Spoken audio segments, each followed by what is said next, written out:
Hello everyone and welcome, it's the Speedy TF Reviewer here, and today I'm going to be talking about the Transformers Generations Studio Series 86 Grimlock. This figure has been out for a couple of months now and I finally had the chance to pick him up last week. I can say without a shadow of a doubt that I love this guy. Out of the box he comes packaged in robot mode and whoa, he's big.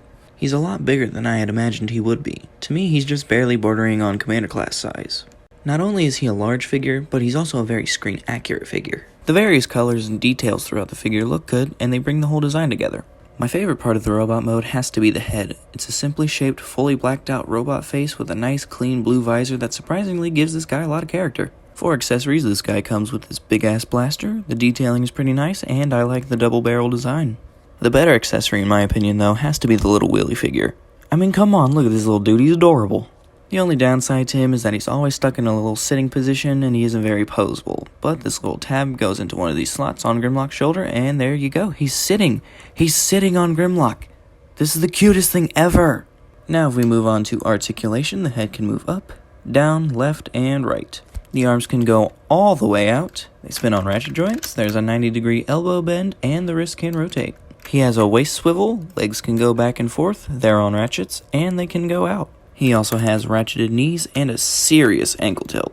Man, does he tower over everyone.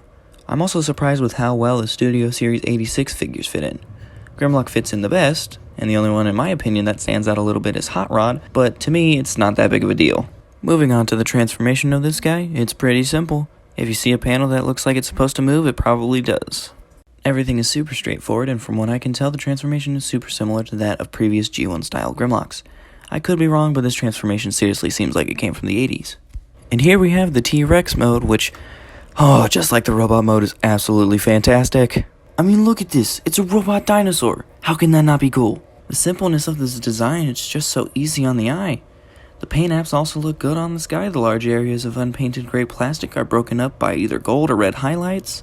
The posability in this mode obviously isn't as good as it would be in the robot mode, but to be fair, what poses can a T-Rex do other than roar and eat? Which I might add, Grimlock does amazing with. The head can look up and down, and the neck can rotate. The dinky little arms are on a ball joint, and the elbows are on hinges. The legs retain the same amount of articulation from the robot mode since they are also his arms. The wheelie gimmick can also be done in dinosaur mode, but it is a little bit harder to accomplish. He pops off pretty easily. He also has weapon storage in this mode. The gun has these two tabs which go into these slots right here. It looks pretty ridiculous. This mode is still pretty large compared to other figures. For size comparison, here he is next to the G1 Autobots. As a side note, how did it take me so long to get Earthrise? I mean, look at all these characters. They look good. Grimlock fits in amazingly. What took me so long? In conclusion, this figure is awesome. He's a fantastic representation of Grimlock from the 80s cartoon. He's simple, he's fun to transform, and he's super posable. My favorite thing about him has to be the size. He absolutely towers over everyone else on the shelf. Or at least he does for right now. If you see this guy in stores, pick him up. Believe me when I say he is well worth the price. As for this video, I'll be signing off, and I'll see you guys in the next review.